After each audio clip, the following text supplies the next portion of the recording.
ओम हर हर महादेव। आप सभी भक्तजन कैसे हैं? हमको आशा है कि हमारे माता रानी के पास से, हमारे शिव जी के पास से आप सभी लोग अच्छे ही होंगे। मैं आज आप लोगों को मार्गशीर्ष महीने का पहला अध्याय सुनाने जा रही हूँ। इस कथा को जो श्रवण करेगा उसे मनवांछित फल की प्राप्ति होगी। सूत जी ने कहा, माधव श्री कृष्ण को नमस्कार है, जो देवकी पुत्र हैं, सभी लोगों को आनंद का कारण है और सांसारिक सुख मोक्ष के दाता हैं, जो अपने भक्तों को प्रेम करते हैं। अपने पूर्वज विष्णु राम की पत्नी देवों के स्वामी, जो श्वेत द्वीप में आराम से बैठे थे, उनको प्रणाम करने के बाद चतुर्मुखी भगवान ब्रह्मा ने उनसे इस बार पूछा। ब्रह्मा ने कहा, हे ऋषि के ब्रह्मांड के निर्माता, हे देवों के देव महादेव, भगवान की महिमा सराहनीय है। सर्वस्व भगवान, मुझे बताए कि वर्तमान में क्या पूछा जा रहा है। पूर्व में आपके द्वारा यह घोषणा की गई कि महीनों में मैं मार्गशीर्ष हूँ। मैं उस मास का महात्म्य संक्षेप में जानता हूँ। उस माह का स्वामी अध्यक्ष देवता कौन है?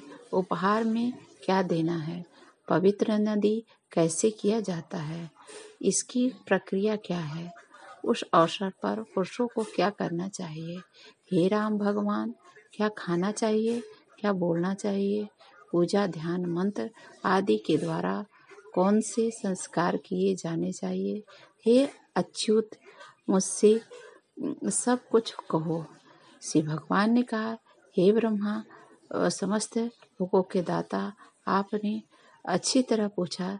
जब मार्गशीर्ष का पवित्र संस्कार किया जाता है तो इष्ट पूर्ता आदि सहित अन्य सभी ऐसा माना जा सकता है किया जाता है, अर्थात बलिदान सार्वजनिक उपयोगिता के कार्य जैसे विश्राम गृहों का निर्माण, कुओं तालाबों की खुदाई। हे पुत्र, यदि आप मार्गशीर्ष में कोई भी पवित्र अनुष्ठान किया जा सकता है, जो व्यक्ति पूर्ण प्राप्त करना चाहता है तो तीर्थ में जाके स्नान करना चाहिए, यज्ञादि करना चाहिए। हे पुत्र, मार्गशीर्ष के महात्म्य को सुनने से वह लाभ प्राप्त होता है जो मनुष्य, तुला, पुरुष आदि के दान से प्राप्त। मैं कभी भी मनुष्य द्वारा यज्ञ, वेदों के अध्ययन, दान आदि से सभी तीर्थों में स्नान करने से, त्याग से तथा योग आरंभ से के माध्यम से नहीं जीता जा सकता। अन्य महीने में मैं पवित्र स्नान, दान, पूजा, ध्यान, मौन, व्रत, जप, तप अन्य चीजों से मार्गशीर्ष महीने की तरह आसानी से नहीं जीता जा सकता। इससे एक रहस्य उजागर हो गया कि यह सोचकर कि यह मुझे प्राप्त करने का साधन है, देवताओं ने अन्य धर्मों आदि की रचना की है। इस प्रकार प्रभावकारी मार्गशीर्ष को स्वर्ग के निवासियों देवताओं द्वारा एक अच्छी तरह से संरक्षित रहस्य बना दिया गया। मार्गशीर्ष वह महीना है जो मुझे प्राप्त करने के लिए अनुकूल है। इसमें अवश्य ही उन पूर्ण कर्मों वाले लोगों द्वारा पवित्र अनुष्ठान किया जाना जो मेरे प्रति समर्पित है। भारत के क्षेत्र भूमि में जो लोग मार्गशीर्ष में पवित्र संस्कार नहीं करते हैं, उन्हें पापी के रूप में जाना जाना चाहिए। वे कलयुग से भ्रमित हैं। हे प्रिय, माघ महीने में जब सूर्य मकर राशि में जाता है तो मनुष्य का वह लाभ मिलता है जो 8 महीनों में प्राप्त होता है। वैशाख माह में 100 गुना माघ का पुण्य प्राप्त होता है। सूर्य के तुला राशि में होने पर 1000 गुना पुण्य प्राप्त होता है। सूर्य वरिष्ठ राशि में भी होकर के करोड़ गुना पुण्य प्राप्त होता है।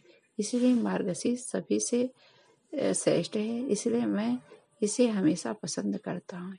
यदि कोई मनुष्य भोर हो उठकर विधि के अनुसार विधि पूर्वक पवित्र स्नान करे तो हे मेरे पुत्र, मैं उससे प्रसन्न होता हूँ और अपना प्राण भी उसे दे देता हूँ।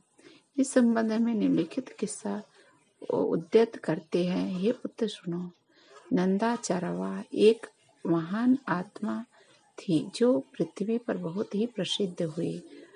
उनकी गोकुल नामक बस्ती में हजारों ग्वाले रहते थे। हे निष्पाप, उनका मन पहले मेरे स्वरूप में आसक्त हो गया था।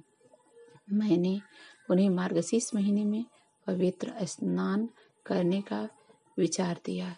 इसके बाद सुबह उनके द्वारा विधिवत पवित्र स्नान किया गया, पूजा अर्चना की गई, भविष्य चावल का होने सेवन किया। उन्होंने सेवन किया, उन्हें प्रणाम किया। जब इस प्रकार प्रक्रिया का पालन किया तो मैं प्रसन्न हो गया। सचमुच मैंने तो बहुत ही प्रसन्न होकर उन्हें वरदान दिया। मेरा अपना स्वामित्व उन्हें मेरे द्वारा प्रदान किया गया। इसलिए मार्गशीर्ष में संस्कार पुरुषों द्वारा निषेधाज्ञा के अनुसार किया जाना चाहिए। ये था मार्गशीर्ष का पहला अध्याय।